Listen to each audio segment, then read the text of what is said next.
couldn't leave my house without people staring at me or making rude remarks. It got to the point where I dropped out of school. I didn't want to travel on public transportation anymore. Winter became my favorite season by default because I'd get to cover up by wearing gloves, a scarf.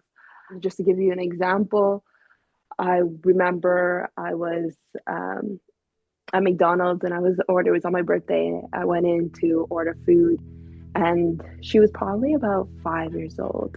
She was with her mom. I ordered my food, I'm waiting, and the little girl starts pointing at me and crying. And she's like, Mommy, look, a monster. And everybody in the restaurant turns to look at me and the mom's just staring at me. And I didn't wait for my food. I just ran out because of the embarrassment. Were you too young to know you were a girl or a boy? Oh, I hated the skin that I was in. I thought I was ugly. I thought I was unlovable. I couldn't leave my house without people staring at me or making rude remarks. There is a sense, I think, or a message that many of us have received that it's okay to be a Jew as long as you're the right kind of Jew. Just imagine what it would be like for you when you get out of prison after, 10 years in there for something you didn't do. Approximately 6 or 7 policemen attacked me and put in my pocket a big quantity of drugs. If we can choose how we live well, then do we not have the right to choose how we die well? And how do we do that with dignity? There's never a moment where I am not in pain. It's exhausting. This bottom line is what it is. I was born with a congenital limb difference. My arm, I have my elbow, but it was like underdeveloped from here and out. 54% of those with disabilities are not working. If you're an employer, hire somebody with a disability. Won't regret it. I've learned that us neurotypical people are the people who really need to learn from neurodiverse individuals. We are the aliens of this planet. Welcome to Purposeful Empathy, a show that is dedicated to amplifying the voices of people from across the globe who understand the world needs more empathy and are doing something about it. This season will inspire you to empathize with people who are regularly marginalized and misunderstood. You won't want to miss a single episode, so hit the subscribe button now. Thanks for watching and enjoy the show. So today on Purposeful Empathy, I am joined by Aiesha Robinson, one of the most remarkable young women I have ever met. As someone who lives with an autoimmune condition, a skin condition known as vitiligo, she knows the devastating pain of ostracism and internalized oppression. But incredibly, she's turned her personal journey into purpose as an inspiring youth speaker and founder of Born to Rise, a community that helps teens face their insecurities and claim their worth. In this conversation, we talk about what happens when difference is met with rejection instead of inclusion and belonging, how to love yourself when the mirror feels unfriendly, especially in adolescence and young adulthood, and how to practice self-empathy in a world that keeps trying to keep you small. If you're a teenager who feels different, or a parent whose kid is facing social isolation, or you're just a human being who wants to have your heart burst open by a conversation about the power of empathy, this show is for you. Welcome to the show, Aiesha. I'm so happy to be here. Thank you for having me. It's good to see you. I'm so excited. It's been too long. We shared a stage years ago. We were trying to do the math. We think it's 2019 when Goldcast hosted an event, and we were both speakers. And I think we were both moved by each other's stories. Yes, yeah, absolutely. And I'm so happy that now we came back after all this time. Yeah, and we're starting to scheme how we can connect Exactly. after this podcast. Is awesome. That's awesome. Yes. So before we get into the heart of the conversation, I just wondered if you might share something about yourself that might surprise us, or that that adds additional context to who you are as a person. Ooh, to who? I had a really good one. So I recently found out, I don't know if this counts because it doesn't add to me as a person in per se, but I just found out that I am pregnant. Congratulations! Oh, that's big. No wonder, because you're asking, when is this going to be out? Yeah, exactly. Wow. So how far along are you? 7 weeks. That's incredible. Oh my goodness. Yeah. Oh my And I know goodness. they say you shouldn't announce it early, but I'm like, I'm soaking it all up. I love it. You do that. You do that. Holy smokes. Do you have a due date then? Um, on the app that I'm using, it's supposed to be July 2026. Oh, a summer baby. Oh, beautiful. Well, Yeah. congratulations. Thank Oh, hence the glow. you. Okay. Oh, your life is about to turn upside down. That's Oh, amazing. that's what everyone's saying. But all in the best ways, I think. So, oh my Yeah. goodness. Thank you for sharing that. Such good piece of news. Oh, I love it. I love it. I love it. So, okay, all right. Well, then let's go into the heart of this conversation. I have been having incredible conversations. I could never have anticipated how much I've learned and how much my heart has broken open through these conversations. So, thank you for finding the time. Of course. I think there's a piece of education. So I did a little bit of research too about vitiligo, and my understanding, and you correct me if I'm wrong, and add to this, please, these little stats that I found. It's considered a long-term skin condition characterized by loss of pigmentation resulting in white patches on the skin. It's not contagious. It affects people of all races and genders. The exact cause is unknown, but it's considered an autoimmune condition and affects just under 2% of the global population. Anything else you want to add there just to help us understand? You got it. I know one of the questions that people often ask me is, if I'm white, does that mean my skin goes brown? And the answer is no. It's harder to see because you're already of lighter skin, but it is noticeable. If you get close, you'll notice somebody that has vitiligo of a white background. Obviously, if you're darker skin, it's more prominent. You can see it. Another question is, are you born with it? And it's not something that you're born with. For me, we're going to get into it later, but I was only diagnosed at the age 18. There are other people that are diagnosed when they're young, 1, 2-year-olds, or my grandfather also has it, and he was diagnosed in his 50s. So you can be diagnosed at any time. In terms of if it's itchy, or if it hurts, it doesn't hurt, it's not itchy. It's basically just the loss of pigment, and it more affects you mentally than anything else. Looking in the mirror and then noticing a spot has gone or has gotten bigger, and you're always wondering, okay, is it going to go all white one day? Because there's no telling. It could, spots can come back, or it could progress to taking 90%, 100% of your skin. So it's the fear of the unknown. Will I go white all one day, or, would I stay as I am? So I had no idea that it evolves over time. So at birth, did you already have skin pigmentation like apparent, or it morphed, like it changed over time? No, not at all. It was 18. When I was 18, it just started with a small white dot on my right thumb.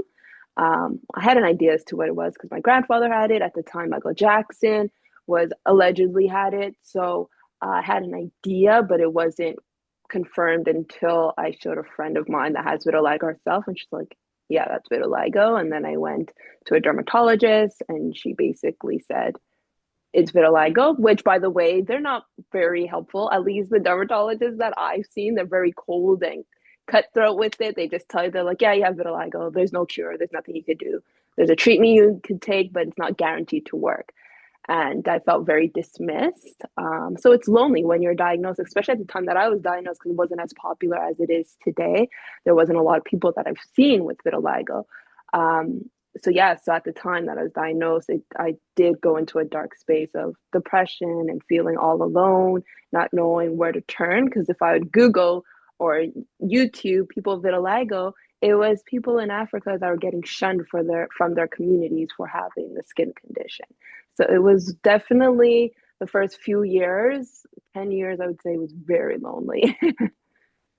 So I don't want to dwell in that, but I just, the whole purpose of our conversation is to expand our hearts and have empathy for different experiences. So maybe could you share a little bit about your life pre-18 then, pre that spot, just to give us a situation of like, what kind of teenager were you, family, what were you up to? Because then we can really sort of see how it had an impact on you.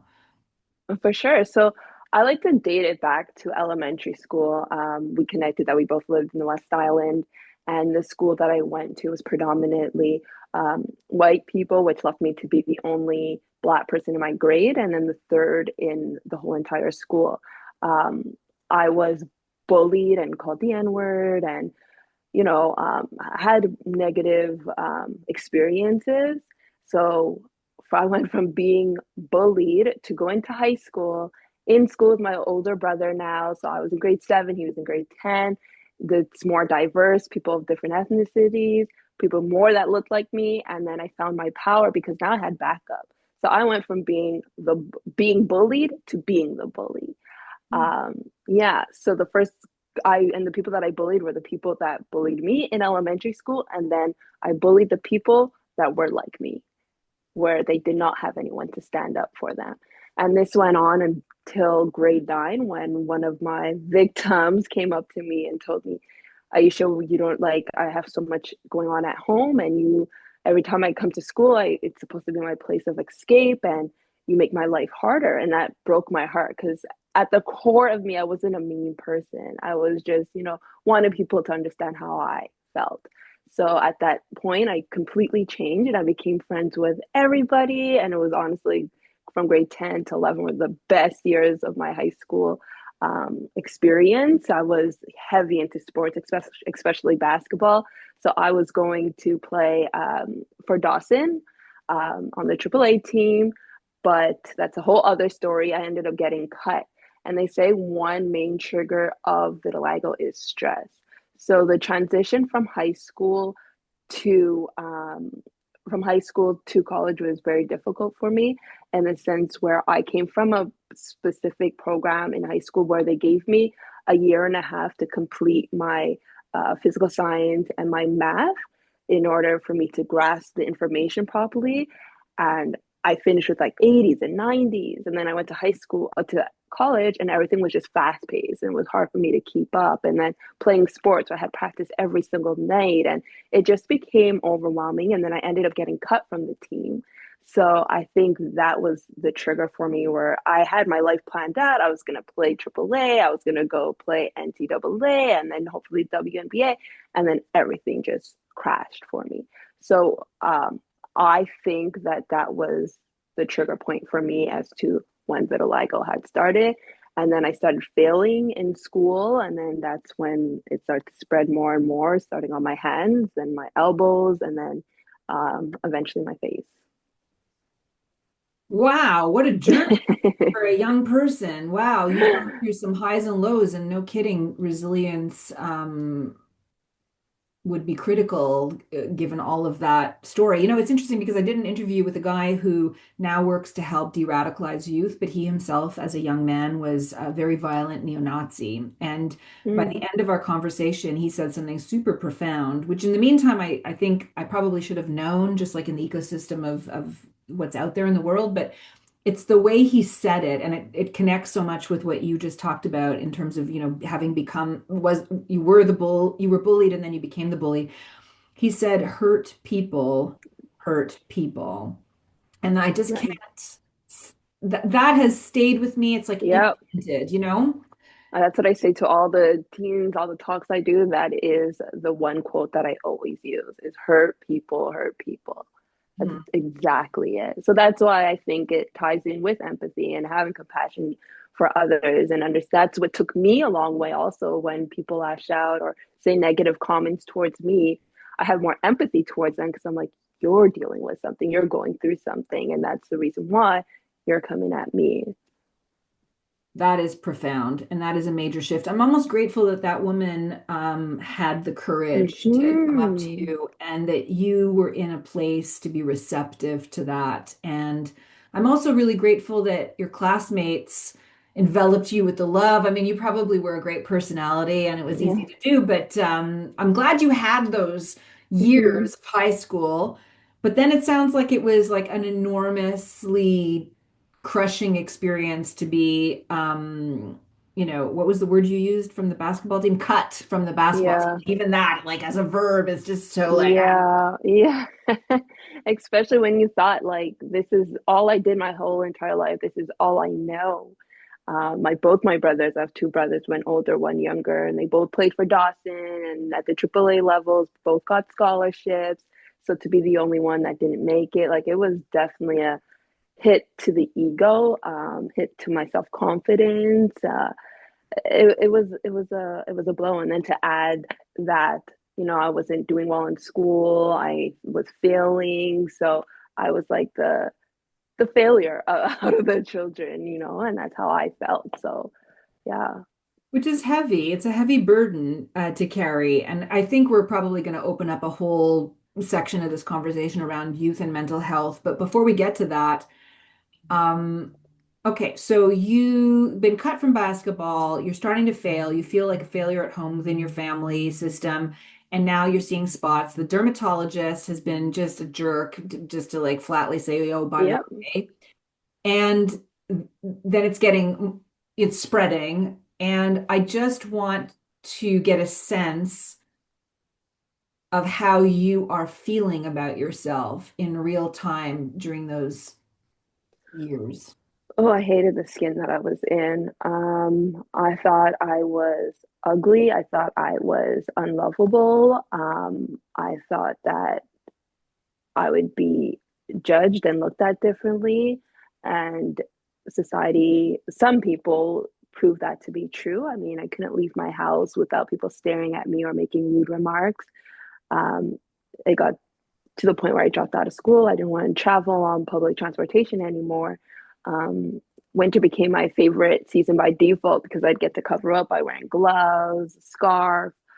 So, yeah, like especially there's times, just to give you an example, I remember I was at McDonald's and it was on my birthday. I went in to order food and she was probably about 5 years old. She's with her mom. I ordered my food, I'm waiting, and the little girl starts pointing at me and crying. And she's like, Mommy, Mommy, look, a monster. And everybody in the restaurant turns to look at me, and the mom's just staring at me. And I didn't wait for my food. I just ran out because of the embarrassment. There's other time where I was at Pharmaprix just shopping for a toothpaste, and this guy told me that there's a cure in Cuba and I should go look into it because I shouldn't be walking around the way that I do. Or being in Tim Hortons, just having a coffee, and someone came up to me. It was actually with somebody else that had vitiligo. We connected on Facebook, so we met up, and then he came up to our table and he's like, "You guys look the way you do because you're cursed," and walked off. So having those interactions definitely took a toll to my mental health to the point where I went into a depression. And then when you come from, a background where they don't believe in depression. So my doctor diagnosed me and says, "You're depressed." And my parents were like, "Oh no, he says that all the time. You're just, lazy." So I convinced myself that I was lazy. And I'm like, "Oh, I'm just lazy. I'm just always tired. I don't want to do anything." So it wasn't until one time where, I don't know if we could talk about suicide on this, but when I had enough and I no longer, it's not that I didn't want to be here anymore, I just didn't want to feel the pain anymore. And I went to the bathroom and I had a knife and I was like, I can't do this. And what stopped me was just the thought of the people that do accept me, that do love me for who I am. And that's my family. And I just know that how devastated they'd be if I took this route. So I decided to finally speak up and ask for help. So I called my older brother and I told him, and he's somebody that is very positive and look at situations for the best, and you have control. It's up to you. You control the outcome that you want in life. And he basically said, if there's something you don't like, you got to change. If you don't like that people are staring at you, okay, why are they staring at you? It's out of ignorance. Educate them, talk about it. And that's when I decided, you know what? I'm going to tell my story. So not only for myself, but for other people, especially the younger generations, so the teens that have vitiligo and they are probably getting bullied. I want to be that voice for them. So that's how I got into public speaking and sharing my story in schools. And then not just thinking, taking it further with Born to Rise, I'm like, this is my story. And I'm seeing the impact that me sharing my story, what it's doing for others. Imagine if I could set a stage where people share their own adversity and what it is, how much people would feel seen and feel like they're not alone. So that's how I started Born to Rise. I used to do it at Westmount High School, and I'd have 5-7 speakers come out and they'll share the stories of whether it's about dealing with MS, dealing with cancer, dealing with bullying, autism. It doesn't matter what the story is. They'd come out, they'd share their experience, and then the audience could connect with them because they are going through it or they know somebody that's going through it. So yeah, it became bigger than me. So I really do think me having vitiligo is a blessing in disguise. Wow. Isn't it true that everybody has a story though, eh? Like I'm sure. Absolutely. Uh-huh. Uh-huh. So your courage and vulnerability in equal measure gives permission to other people to sort of share what's going on with them. And then we realize, oh, wow, like everybody's going through something, carrying something, right? Yep. Yep. So if we can, I love the fact that your brother played such an important role for you when you reached out to him. And I'm so glad that you did. And I think that that's a powerful, for anybody who's listening or watching and might be struggling with whatever, what do you think, like if we slow it down a little bit, because it sounds like I've got the narrative arc about how you shifted your mindset and I mean, amazing that you did, but like, what do you think actually gave you the capacity to go from like, I'm in so much pain, people are always judging me, this sucks so bad, I don't want to be in my skin, those were your words earlier, to gradually move through that and say, I'm gonna put it on my terms now?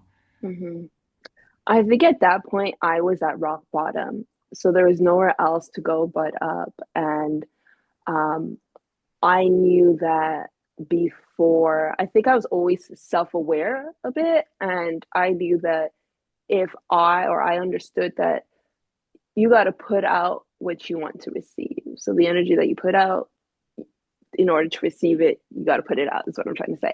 And so for me, that meant I want that love and acceptance from other people. I want that external validation. But what about the internal? I need to start with myself. I need to become my best friend, my own best friend. I need to know Aiesha all over again. Like, what are my values? What do I love? What do I dislike? What are my triggers? What is it that people say that makes me feel hurt?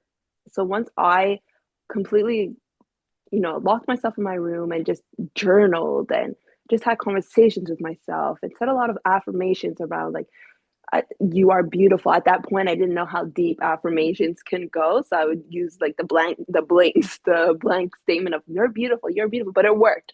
And just telling myself that every day until I believed it is what helped me go from somebody that's hating themselves to, okay, I can live with myself, to, okay, I can share my story. Okay, I'm badass.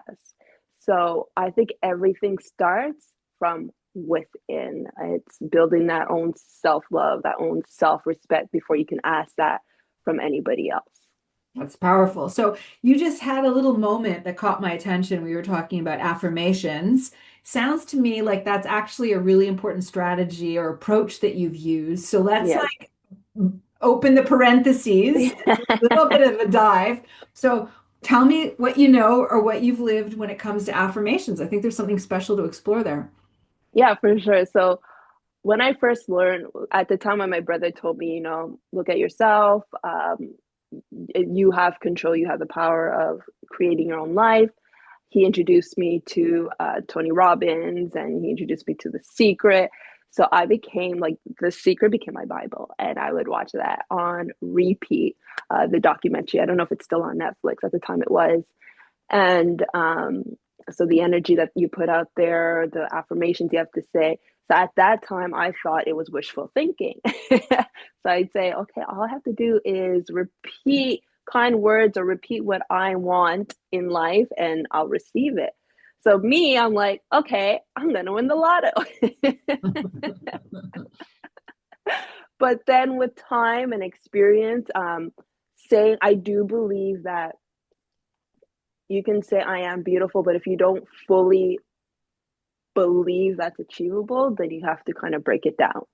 Because if you're just saying it but internally your subconscious is not really believing it, then it just you're just kind of saying it because it's an affirmation. So I think it worked for me is because I would also say it in like my best outfit when I felt good. And then I would repeat it. And then that's when I would start, noticing like, oh, I am beautiful. Like, look at me. Like, I feel great. So I am beautiful. But later on with affirmations, I believe that it should be tied to, with actionable steps. So let's say you want to, I don't know, lose weight. You're not just going to say, I want to lose weight. Okay, but let's be more specific. So it's almost like goal setting, but you say it in a way that's achievable for you. And then you take action. Exactly. That's what it is. Action is a huge step behind it. Yeah. So, okay, now we're at the point where you are starting to love yourself properly, badass and beautiful, and you're ready to share that message with others, knowing that other people are going through it. Walk me through the early days of the work that you're doing. So it started with my friend. I have a friend, she was an angel. She literally helped me with, I had released a documentary speaking about my vitiligo journey. She's a graphic designer, so she helped me with like my business cards for Born to Rise. She helped me with my logo. And her mom was a teacher at the Priory in Westmount, for grade 5. And she's like, hey, my mom was wondering if you'd want to come and speak to her students. And I was nervous because the scariest people are the kids because they don't have a filter. So they'll see me and they'll be like, oh, you have a mask on, or oh, what's wrong with your face? So I would always try to avoid them at all costs. But I was like, you know what? Okay, this is what I said I wanted to do. Let me do it. I had a full-blown panic attack before I spoke because not only was I afraid of speaking in front of them, but public speaking was never my forte. I never, in high school, I would be that kid that would skip class until all presentations were done so I wouldn't have to present in front of the class. But my purpose was bigger than my fear. And that's when I was like, okay, I have to do it. So I went and I spoke for the first time. And I think I have to thank that class because the way how I was so well received and how everyone came up to me and they're like, oh, you're so beautiful. And thank you for sharing your story. And now I didn't know what it was before, but now I do. And if I see somebody with vitiligo, I'm going to smile at them and I'm going to compliment that. So the fact that my story had such an impact on them, and not only for how they'll treat other people, but how they view themselves, was when I was like, okay, this is it. This is my calling. And from there, I posted on social media, and then somebody else saw me speak, and they're like, hey, do you want to come here? And then it was through a word of mouth, and then I started doing my own outreach. And I think I've spoken to over 100 schools now. Oh, amazing. Amazing. Yeah. Not just like also educating people about what it means to come across somebody who just looks different and how that interaction could be uplifted for both sides, but also to talk about resilience and mental health. Such important work that you're doing with Born to Rise. So I wonder, well, okay, so there's 2 levels of questions here. There's you personally, as you experience sort of like the jerks out there saying stupid things to you, I bet you that hasn't completely stopped. Oh no, do the work. Just the other day. Right. Okay. So, and I'm sorry that is real, But what goes on in your head when that happens, and then how do you actually react to new stupid comments? Honestly, it depends on two things: their tone and the way that they're asking, and if I'm in the mood or not. And I say that to say there are some people that say it and they're genuinely curious, and their delivery not might not be the best, but I understand their intent. I know that they're not trying to be rude, so I would correct them. I would tell them what it is. I'd say, "Hey, it's called vitiligo. It's XYZ." And just for going forward, if you see somebody else or you want to ask them questions, this is the proper way to ask. Um, then there are other people where they're just blatantly rude, and I don't give them the time of day. Um, I could be childish sometimes. If a kid is like giving me like a dirty look or whatever, like I'll stick my tongue out. I have a friend actually that has vitiligo, and she said she was on the bus once, and a family came on and they were speaking her language, but they didn't know that she would understand. And the mom turned to the son and was like, "If you don't behave, you're gonna end up looking like her." Mm. And so before my friend got off the bus, she went and she touched the little boy and she said, you have 5 minutes to get to the hospital, so you're gonna get vitiligo." She ran off the bus. But Touche, yeah. I get it. You guys have to also, I mean, manage the whole human experience around that. No, totally. Totally get that. But in all seriousness, I try to educate as much as possible, but sometimes it can be exhausting. So I love it when I'm surrounded by my friends where they can be the ones that can explain for me instead of, always leaving it on me, because it can't only just be me. I feel like it's for if you know what it is, if you have somebody with it, if you know somebody with vitiligo, help them out, explain it. Don't rely on them to be the one that always explains it, because it does get tiring. Every time I leave out my house, I have to explain, "Oh, it's called vitiligo and it's this and that." So I do appreciate my friends that would take the time to explain to, especially at this age that I'm at, where all my friends are having kids now. So, kids are curious and they want to know what it is. So imagine going to a party and then every second a different kid is coming up to you and asking you what it is. So it helps when other people could, rally around you and help explain it. Okay, so I know that, if you're driving and there's an accident on the other side, it's human nature to be curious about what's going on and traffic slows down, right? So it's part of who we are that when we see something that is outside our norm, that we become curious about it. So if everybody's asking you questions, that's super exhausting, but what would you want ideally in the world if you had a megaphone for, a minute to share with the world about how they can come into contact with you, even if they're walking on the street past you, they catch you, it's kind of like, "Oh, you look different." How would you is it a smile? Like, what would you want? Yeah. I love that you asked that question, because it's as simple as that. There are times where people smile at me and it's made my entire day, because I feel that's a sign to me that you accept me, that you're not judging me, you acknowledge me, that, you see me. That's what it feels like. So a simple smile, if you want to take it further and add a compliment, and sometimes, I don't know, maybe you don't think I'm beautiful, that's fine. But if you do want to add a compliment and then, slowly get into conversations, like, "I'm curious, like, I've never seen, this is the first time I saw somebody with vitiligo. Were you born with it?" Then I'm more receptive to engage in conversation with you. But if you're there and you're just staring at me, giving me like a side eye, and then you're asking me, and then like, I don't want to really speak to you. I got so emotional. Just your reaction to that. A smile can make your whole day. I just love that. I just love that. That is the big takeaway so far of this conversation. Just smile at people, folks. All right. Literally, I'm telling you, it can make such a difference. Yes. So, what have you learned about human connection and empathy from listening to the stories that have come up through Born to Rise? So tell us a little bit about Born to Rise first, and then, what you've learned.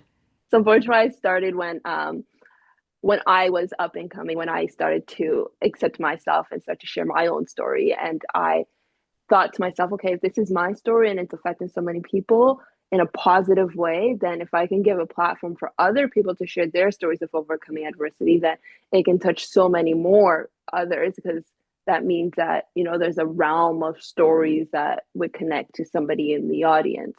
And it's an annual show.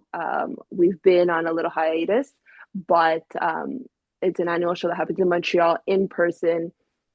And the core message is that you're not alone, and that whatever it is that you're going through in your life, you too can rise above it. So it started, I don't know if I mentioned this, but it started in 2015. And the one thing that I love, it fills me because it gives me so much purpose. It takes us away from being online. It leaves everybody's titles, labels outside, and then you're coming into a space just to connect. So it's a place of empathy, compassion, vulnerability.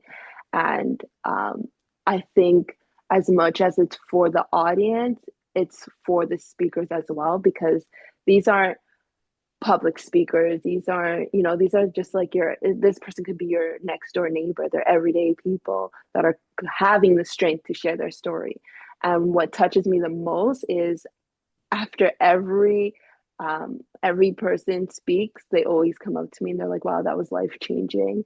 And they've continued to share their story. So I feel like that's my way of giving to the community, is opening it up for the speaker to share their story and realize their worth and their power through what they've been through, and then having the audience realize it through being there, listening to the experiences.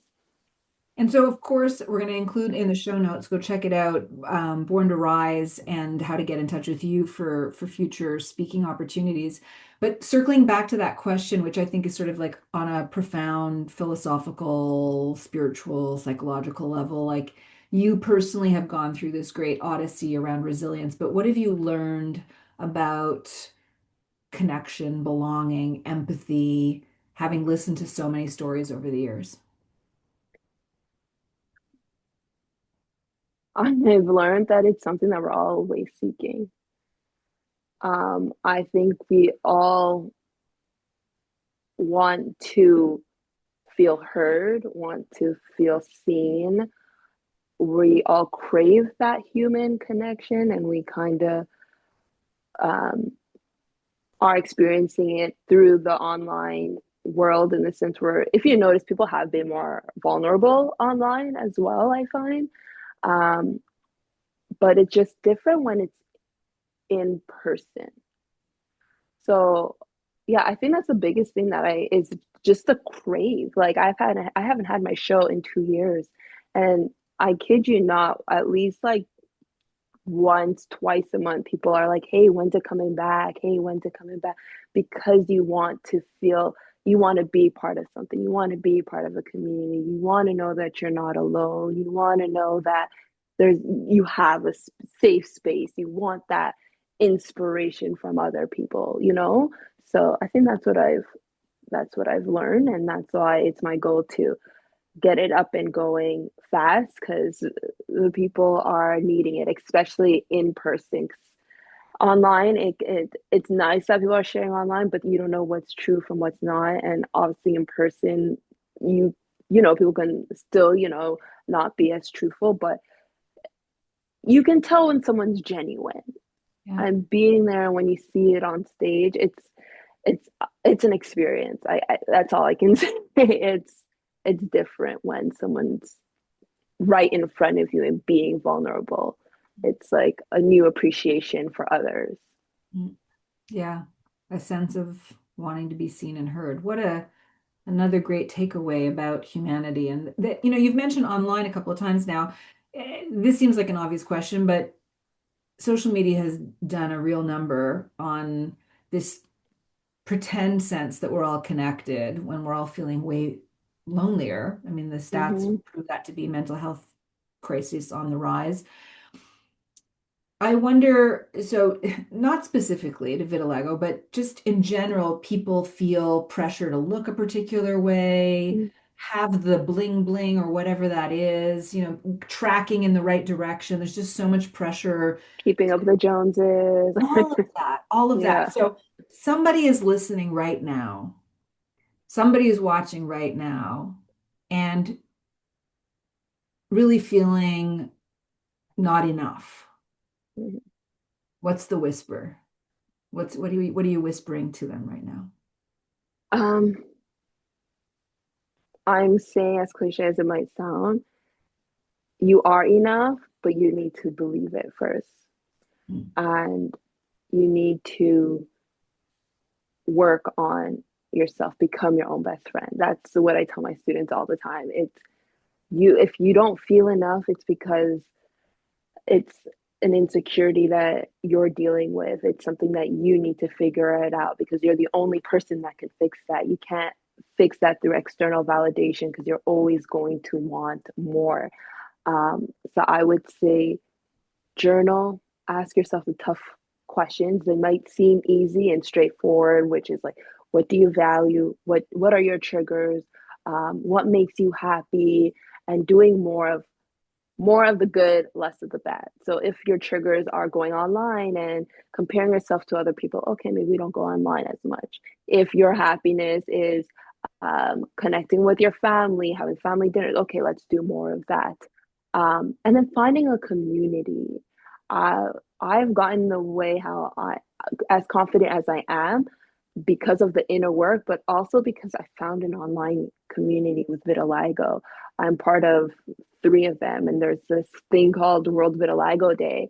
It's actually seen as a holiday in the States, and it's recognized, not a holiday, but it's recognized in the States on June 25th. It's World Vitiligo Day, and now as of last June, yeah, we had a World Vitiligo Day in Canada for the very first time, where I was honored to be a speaker and being able to share my story.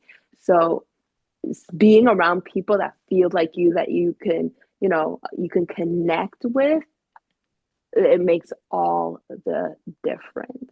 So find your people, find your community, and work on yourself because nothing's going to change if you don't put in the work. Hmm.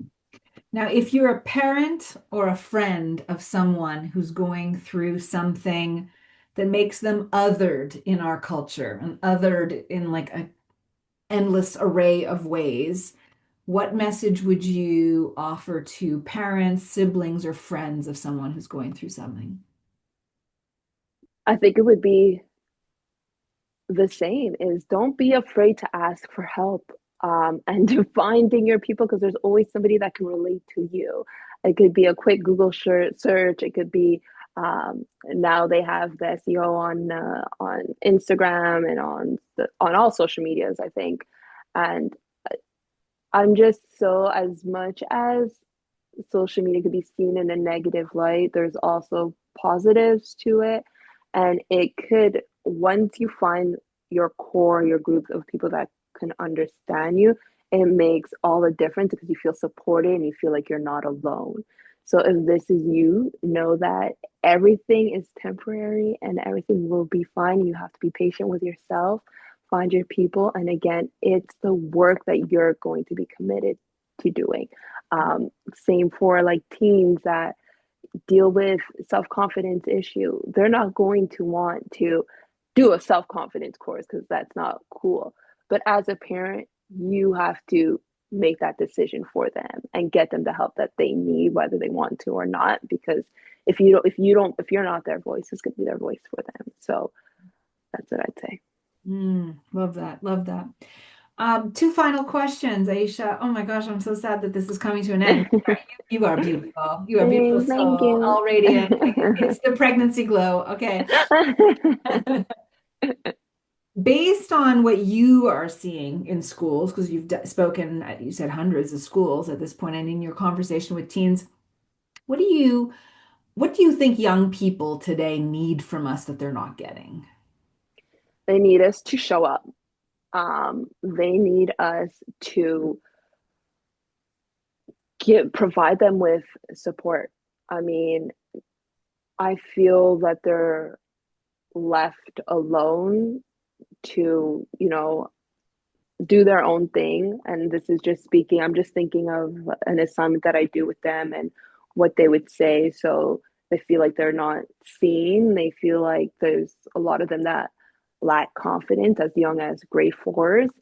And I think, as I mentioned before, it's finding them the help to, especially in this world that we're living where everybody's comparing, everybody is, we just mentioned it on social media, you're comparing yourself to other people, what's pretty, what's not. So it's our responsibility as a community to instill and to let them know that they're enough just the way that they are, provide outlets, provide safe spaces for them to be able to share how they're feeling and to give them the tools to build that self-confidence, to build that self-love. Because at the core, if you don't have that, you're going to go through your whole entire life doubting yourself.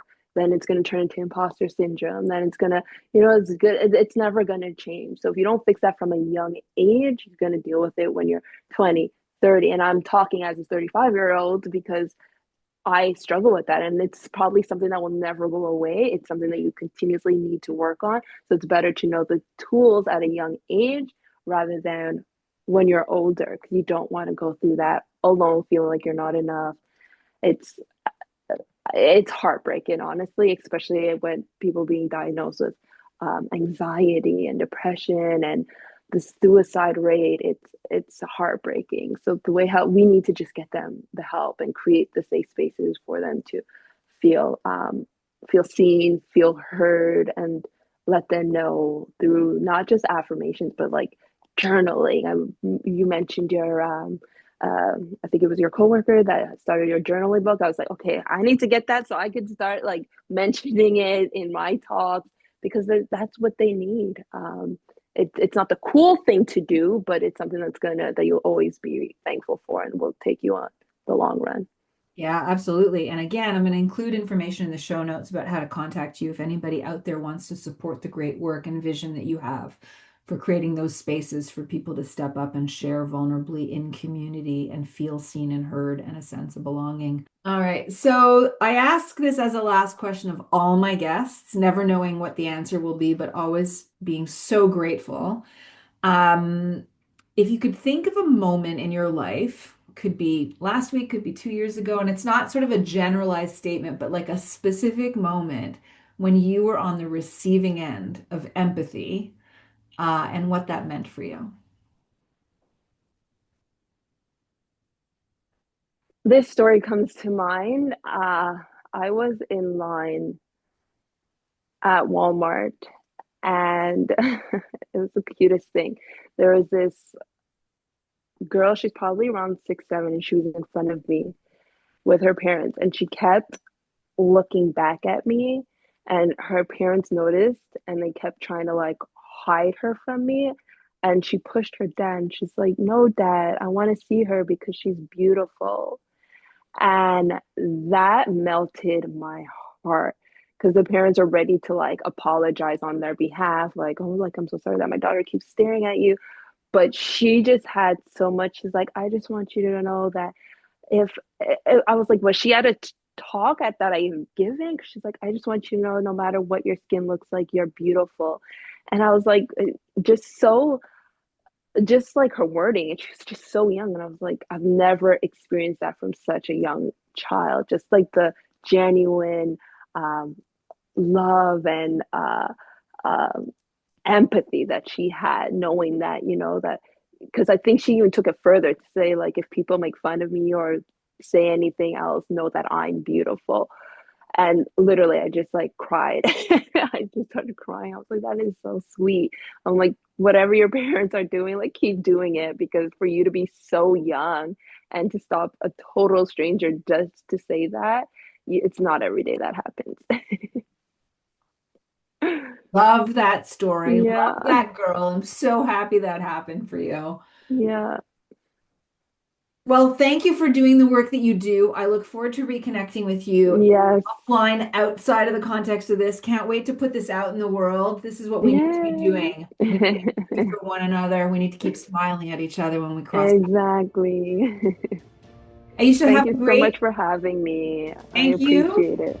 And thank you for watching and listening, and we'll see you next week at Purposeful Empathy. If you know someone who would benefit from this episode, please share it with them now. Post the link to your socials, and don't forget to hit the subscribe button. The world needs more empathy, and you have an important role to play.